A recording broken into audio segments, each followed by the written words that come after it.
নমস্কার। আজকে বলবো এই বছর মকর সংক্রান্তি নিয়ে। এই মকর সংক্রান্তি আমি অনেক রকম প্রোগ্রাম দিয়েছি। কবে অ্যাকচুয়াল মকর সংক্রান্তি আপনারা পালন করবেন, কবে স্নান করবেন, কবে দান করবেন, কিভাবে মকর সংক্রান্তি পুজো করবেন, সব রকম আলোচনা কিন্তু আমার দিগদর্শনের একাধিক চ্যানেলে আমি দিয়ে দিয়েছি। আজকে এই মকর সংক্রান্তি নিয়ে কী কী উপাচার করবেন সেটা আমি ছোটোখাটো দিয়েছিলাম। আজকে একটু ডিটেলে আরও কিছু উপাচার আপনাদের কাছে আমি প্রেজেন্ট করছি। 14ই জানুয়ারি মকর সংক্রান্তি, মঙ্গলবার। এই দিনটা অত্যন্ত পবিত্র দিন। এদিন আমরা কম বেশি প্রত্যেকেই গঙ্গা স্নান করি। জ্যোতিষশাস্ত্র মতে এই দিন কিছু উপায় যদি পালন করা যায়, অবশ্যই সেটা আমাদের বা আপনাদের প্রত্যেকের জন্য খুব ভালো হবে। এই দিন অবশ্যই যাদের আশেপাশে নদী রয়েছে সেদিন অবশ্যই জোয়ারের জলে স্নান করতে পারেন, খুব ভালো হয়। নাহলে বাড়িতেও করতে পারেন।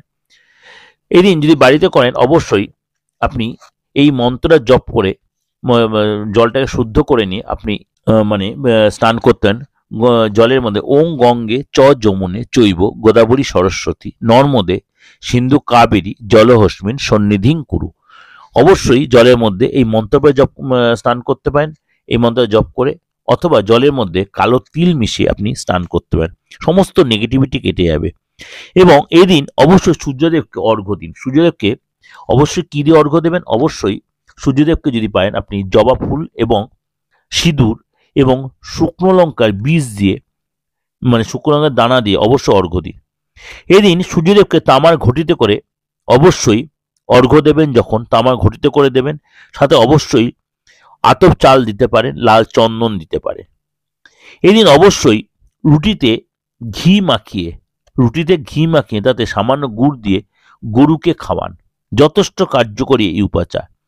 এদিন অবশ্যই যদি পারেন আপনার সাধ্যমতো কিছু দান করুন, কিছু মিষ্টি দান করুন, চাল দান করুন, তিল দান করুন, কম্বল দান করুন, সেটা আপনার জন্য যথেষ্ট ভালো হবে। এদিন সদর দরজা অবশ্যই পরিষ্কার পরিচ্ছন্ন রাখুন এবং সেদিনকে আমের পল্লব দিয়ে সদর দরজায় লাগান।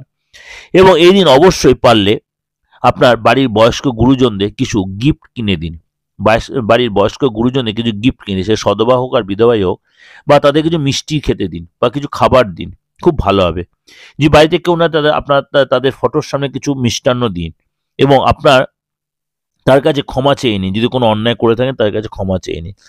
মকর সংক্রান্তি কোনো বাড়িতে কোনো অতিথি আসুক বা কোনো ভিক্ষুক যদি আসে তাকে একদমই ফেরাবেন না। কিছু অন্তত তাকে খাবার দিন, বস্ত্র দিন, আপনার সাধ্যমতো অন্ন বস্ত্র দিন।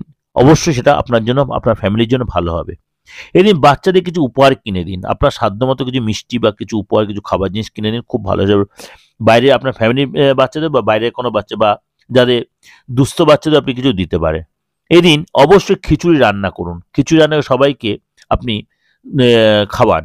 আপনি যেখানে যেমন ভান্ডারা হচ্ছে, অনেক জায়গায় ভান্ডারা হয়, সেখানে আপনি নুন দান করুন। সেখানে নুন দান করুন, খুব ভালো কাজ দেবে। নুন দান করুন, আপনার সমস্ত নেগেটিভিটি কেটে যাবে। এদিন বাড়ি থেকে দূরে কোথাও যাত্রা করবেন না, তাহলে সেই যাত্রা আপনার সাকসেস আসবে না। অবশ্যই সেদিন অন্য কোথাও রাত কাটাবেন না। আপনি মাসের শুরুতে যেখানে ছিলেন সেখানেই এই দিনটা রাত কাটানোর চেষ্টা করবেন।